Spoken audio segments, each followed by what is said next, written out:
You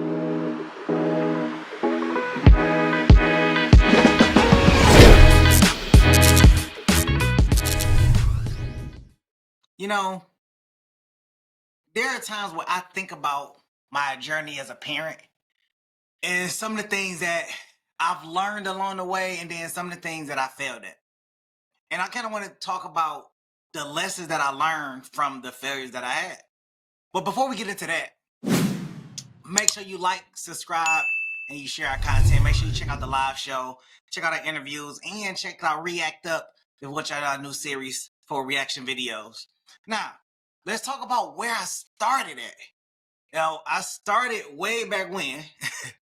I got custody of my son. Took custody of my son at 3 years old. Didn't know what I was doing.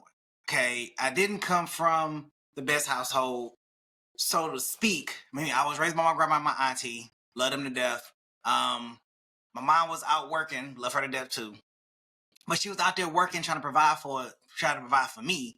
And so when it came to like parenting, I didn't know what I was doing. And then, I would try to seek advice and guidance and everything. And I could only, my parents could only tell me what they knew and everything, which is from their generation. And sometimes, as you know, that's not some of the best information, especially when you're dealing with different times, because what happened in the 1980s and the 1970s and 1990s, or when they was growing up, is not applicable to what's happening now. Now, some of it is, some of it's not. So you kind of have to deal with that in a sense. So then when I got custody of my son and I started to move forward, got us an apartment and everything, I realized that there were some things that I really wasn't good at. Like, I didn't have patience. And I had to learn patience. I didn't have too much understanding of, little kid. Like, I didn't get younger brothers until like years later. And even then, I didn't have patience for them. Like, they were getting on my nerves as kids. Running around, pooping everywhere, playing in their diapers. Like, it's horrible. Boys are horrible. But when it came to my son, having that understanding, having that nurturing side and everything it just wasn't there in the beginning. And it's something that I had to grow into over time.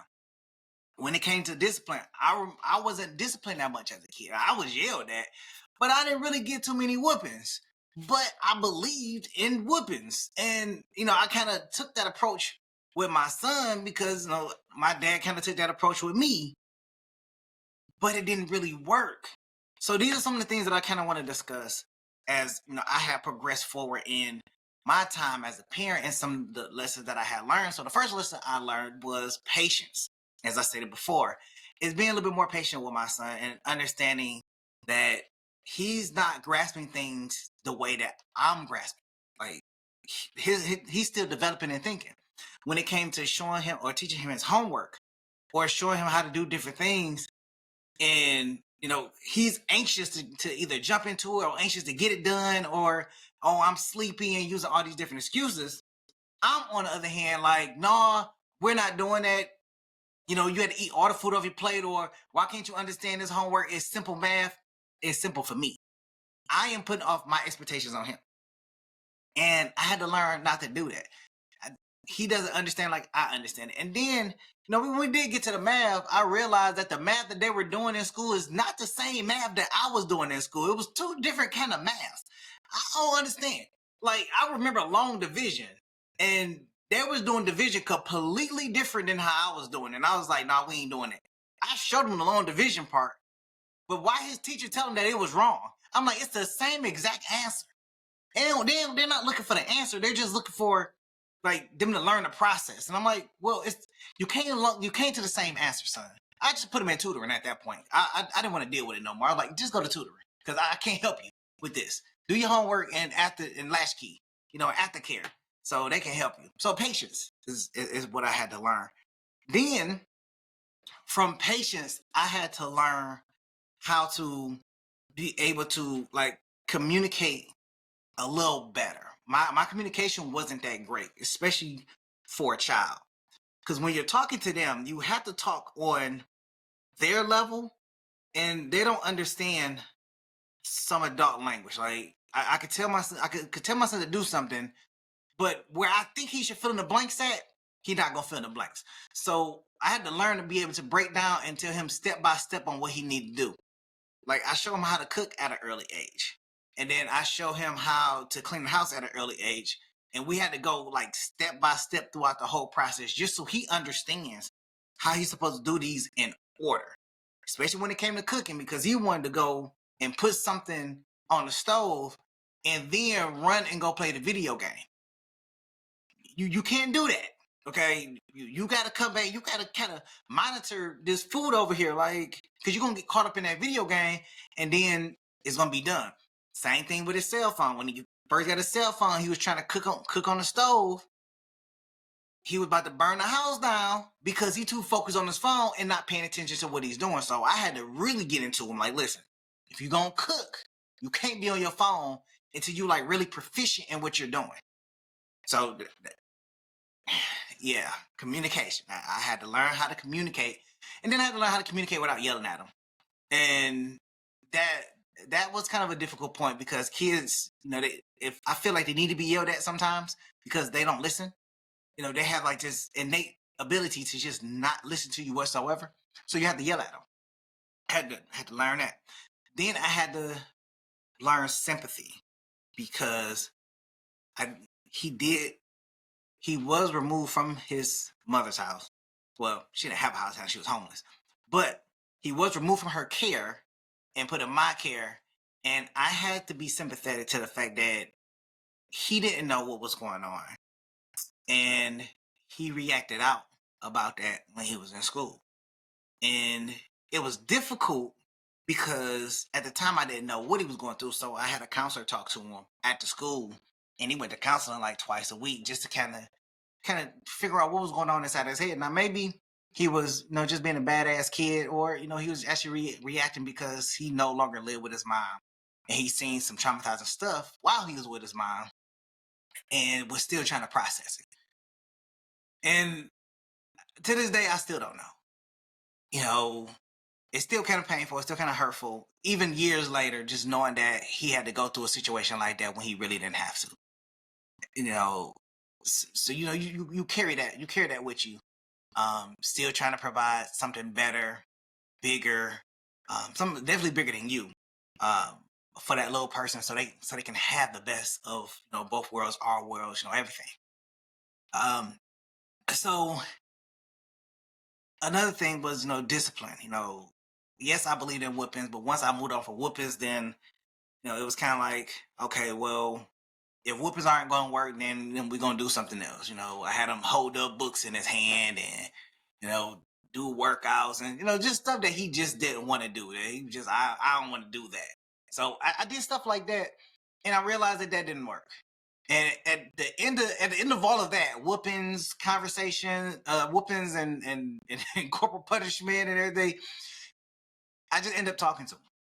And that seemed to be more effective because he can talk about the feelings that he had, some of the things that was on his mind that he was scared to talk to me about. And I had to establish a relationship with him. Well, we already had a relationship, but I had to establish a more defined relationship to state that you can come and talk to me about anything. And then I had to reinforce that with, I would never lie to you. And you can always count on me to be there, reliable and everything. And he took that, and it became like a truth to him. He know I would never lie to him. He know that he can rely on me. He can call me at any point in time, and I'm always going to show up. I'm gonna be there at any point in time.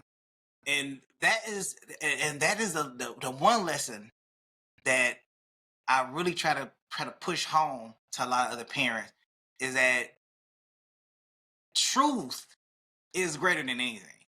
If your child feel like that you will never lie to them, and I hope that there's people out there that don't take this for granted, don't lie to them. Like, really, really kind of be honest. The other thing that, I kind of felt that, well, I would say that I felt that is that, I was too much of a provider. And when I say I was too much of a provider, I spent 10 years at a second job. And no, I did not miss out on the important times of my son's life. I didn't miss out on events, graduations, anything. My second job was very flexible. I really didn't need the money, but it was very flexible. But what I did miss out on is some key points in his life where we could have bonded a lot more. We could have took trips together. I spent a lot of time at a second job that honestly I'm grateful that I had, but that I really didn't need.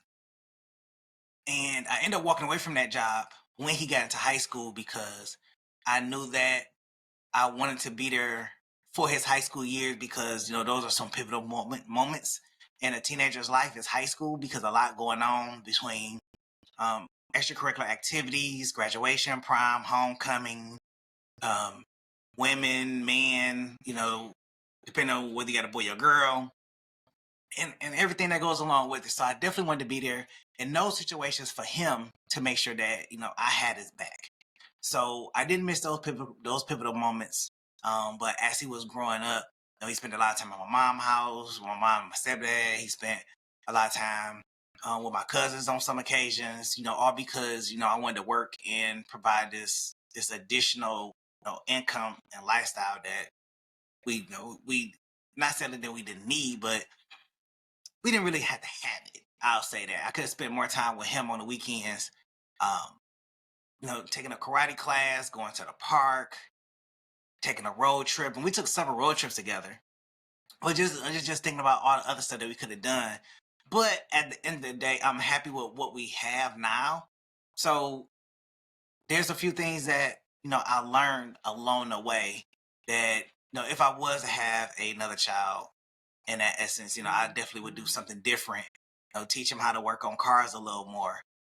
Teach him how to change a tire, at an earlier age, more so when they're a little sponge and they're soaking everything up, versus, when they're, a little bit older and they get their first car and everything. We've worked on his car and that's been, truly awesome. And I watched him buy his first car. So, you know, there's a lot of things that I'm happy with how they went, but the lessons, as I say, the lessons that I've learned definitely made me who I am today. So far as relationships, so far as communication, and a few other things. Having a child definitely puts perspective on how you handle things in your everyday life. And one thing I would say is I am thankful for my son because I believe he saved my life because there were some things that was happening in my earlier years that could have changed the trajectory of where I actually ended up. So that is the belief that I have. And I'll leave you with that. I'll leave you with that. And I would really suggest that look, you have kids or you want to have kids, look at some of the things that other parents have done and, there's no parenting book. There's no right or wrong way to do it. But at the end of the day, however you decide to raise your child is how you raise them. Just understand that at the end of the day, you want them to be a positive contribution to the community and not a negative one. I'll catch y'all in the next go around. Peace.